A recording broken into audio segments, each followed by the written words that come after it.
আজকে আমি তোমাদেরকে দেখাবো কিভাবে মাত্র এই কয়টা মান মুখস্থ করে তুমি তোমার ত্রিকোণমিতির সকল মান মুখস্থ করে করতে পারবা। চলো আমাদের এই মানগুলো একটু দেখা যাক। তুমি যদি এই কয়টা মান শুধু মুখস্থ করো, সে মুখস্থ করলে তুমি তোমার ত্রিকোণমিতির যত মান আছে সেই সবগুলা মানই তুমি কি করতে পারবা, কভার করতে পারবে। সবগুলা মানই তোমার মুখস্থ হয়ে যাবে। চলো আমরা কিভাবে একটু দেখে নিই। তো এখানে শুধু তুমি প্রথমে মুখস্থ করবা কি, এই লাইনটা একটু মুখস্থ করে নিবা, 0 হাফ 1/√2 √3/2 1। তো এই মানগুলো কিভাবে হবে, আমাদের তুমি 0 degree 30 degree 45 degree 60 degree 90 degree ওইগুলো তুমি মুখস্থ করতে হবে না, পরীক্ষা আসবে দেখবে আর মান বসাই দিবে। কিভাবে তুমি একটু দেখে নিই। তো প্রথমে আমরা শুরু করবো, আমাদের যে ডিগ্রিটা কোথা থেকে শুরু হয়, 0 থেকে। তো প্রথমে আমরা 0 ডিগ্রি, তারপর আমাকে 30 ডিগ্রি, তারপর প্রথমে আমার থাকলো কি 0 ডিগ্রি, পরেরটা থাকলো হইতেছে 30 ডিগ্রি, এরপরটা হচ্ছে 45 ডিগ্রি, এরপরটা হচ্ছে আমাদের 60 ডিগ্রি, এরপরটা হচ্ছে 90 ডিগ্রি। তো আমি মানগুলো আমার মুখস্থ করবো না, আমি ত্রিকোণমিতি দেখলে আমি বুঝতে পারবো যে আমার এখানে কত নাম্বারটা কত ডিগ্রি মান। তাহলে তুমি এখান থেকে যখন 0 হাফ 1/√2 √3/2 1 এইগুলো শিখতে তোমার 6 মিনিট লাগবে। 0 হাফ 1/√2 √3/2 1 কতক্ষণ লাগবে? 1 মিনিট লাগবে না, 30 সেকেন্ড লাগবে না। তাহলে এইখানে এই 30 সেকেন্ড আর এটা হচ্ছে 30 সেকেন্ড, তাহলে কাম করে তুমি 1 মিনিটের মধ্যে ত্রিকোণমিতির সকল মান তুমি মুখস্থ করে ফেলতে পারবা। তাহলে তুমি এখন এইগুলো করে দেখো তুমি কতক্ষণে তুমি এই মানগুলো মুখস্থ করতে পারো। চলো এবার এই মানগুলো আমরা দেখি কিভাবে এই মানগুলো কাজ করবে। চলো এখন দেখবো এই মানগুলো আমি মুখস্থ করলে কিভাবে 30টা মান মুখস্থ করা যায়। তাহলে এই মানগুলো তুমি এখান থেকে লিখে নিবা sin থিটা।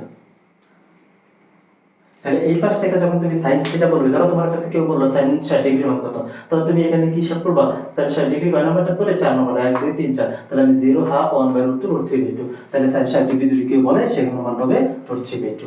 এখন যদি কেউ বললো sin 30 ডিগ্রি মান কত, 30 কত নাম্বার আছে, 30 2 নাম্বার আছে, তাহলে তোমার sin 30 ডিগ্রি মান হবে হাফ। তাহলে খুব সহজে তুমি এমন ভাবে শুধু সিরিয়ালটা লিখে নেবে, লিখে নিয়ে কত ডিগ্রি মান বলবে সেটা হিসাব করে লিখে দিলে তোমার কাছে মানটা চলে আসবে। তাহলে এদিক থেকে আসলো সাইনের মান, তাই আমরা জানি সাইনের বিপরীত কি cos, তাহলে সাইনের বিপরীত থাকতেছে আমাদের cos থিটা।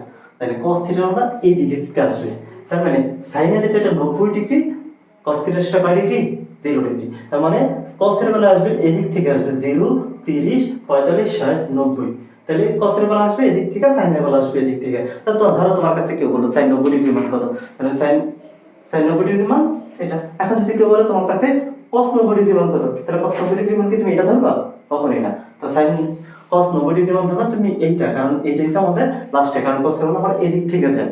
তাহলে cos 90 ডিগ্রি মান হচ্ছে 0। এখন ধরো cos 60 ডিগ্রি মান কত বললো, তাহলে তুমি cos 60 ডিগ্রি কি তুমি এটা ধরবা না, তুমি cos 60 ডিগ্রি মান ধরবা এই পাশে, যেটা আমার sin 30 ডিগ্রি মান 1 বাই sin 30 ডিগ্রি মান তুমি কি ধরবা হাফ। তাহলে এই গেল আমার sin এবং cos এর মানগুলো। এখন আমরা দেখি বাকি মানগুলো আমাদের কি আসতেছে। এই মানটা আমরা মুখস্থ করব, আমরা জানি tan থিটা। 0 ডিগ্রির মান 0 এবং tan 30 ডিগ্রির মান 1/√3। এখন কেউ যদি জিজ্ঞাসা করে tan 90 ডিগ্রি মান কত, তো 90 ডিগ্রি মানে হচ্ছে অসংজ্ঞায়িত, কিন্তু পরীক্ষায় কখনো অসংজ্ঞায়িত মান থেকে কোনো কাজ প্রশ্ন আসবে না। এই গেল আমাদের sin cos tan cot। এখন এই যে আমাদের tan টা আমরা করলাম, এবং tan এর বিপরীতে কি আছে cot থিটা।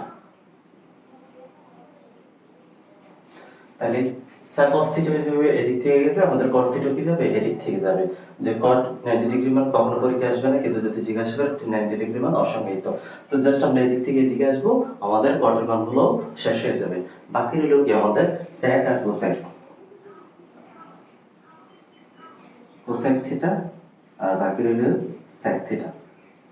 তাহলে এই sec থিটা আর cosec থিটার মান তাহলে তুমি কোথায় পাবা, তাহলে আমাদের ত্রিকোণমিতিক অনুপাতগুলো একটা একটা বিপরীত, আমাদের sin এর বিপরীত হচ্ছে cosec আর cos এর বিপরীত হচ্ছে sec। তাহলে আমরা এখানে যদি তুমি sin এর মানটা মুখস্থ রাখতে পারো, sin এর মানটা sin থেকে যত ডিগ্রি বলবে, ধরো আমি এখানে cosec 30 ডিগ্রি মান কত আমি তোমাকে জিজ্ঞাসা করলাম, তাহলে cosec 30 ডিগ্রি মান কত, তাহলে তুমি চিন্তা করবে cosec কার সাথে সম্পর্ক, cosec হচ্ছে কি sin এর সাথে সম্পর্ক। তো sin 30 ডিগ্রি মান কত, তুমি sin 30 ডিগ্রি মানটা লিখবা, sin 30 ডিগ্রি মান হচ্ছে তোমার কাছে হাফ। এইটা যদি তুমি উল্টে দাও, cosec এর মান হচ্ছে sin এর সাথে কি বিপরীত সম্পর্ক, তখন এটা যদি উল্টে দাও তখন তার মান হয়ে যাবে এরকম সমান সমান 2। তাহলে তোমার cos 30 ডিগ্রি মান আসছে কত 2। ঠিক এরকম ভাবে sec থিটার মান কার সাথে নির্ভরযোগ্য, cos থিটার সাথে নির্ভরযোগ্য।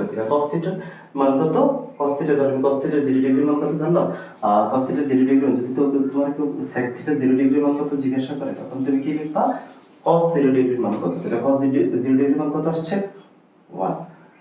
তাইলে এটা যদি উল্টাই দিই তাহলে 1 এর নিচে কি আছে, 1 ই আছে, তাহলে এটা উল্টাই দিলে কি হবে, 1 ই থাকবে। তাহলে এই 1 cos 0 ডিগ্রি মানও কি 1। তাহলে ঠিক এরকম ভাবে যখন তুমি tan থিটার মান আর cos থিটার মান আমাদের এখান থেকে sec আর cosec এর মানগুলো পেয়ে গেলাম, তাহলে আমাদের এই যে গেল আমাদের সবগুলো মান, ছয়টা ত্রিকোণমিতি কোণের মানগুলো খুব সহজে তুমি মুখস্থ করে নিতে পারলে। 1 মিনিটের ত্রিকোণমিতিকে মানগুলো মুখস্থ করার যে ট্রিকটা দিতে তোমাদের কেমন লাগছে অবশ্যই কমেন্টে জানিও। ধন্যবাদ সবাইকে ভিডিওটি দেখার জন্য।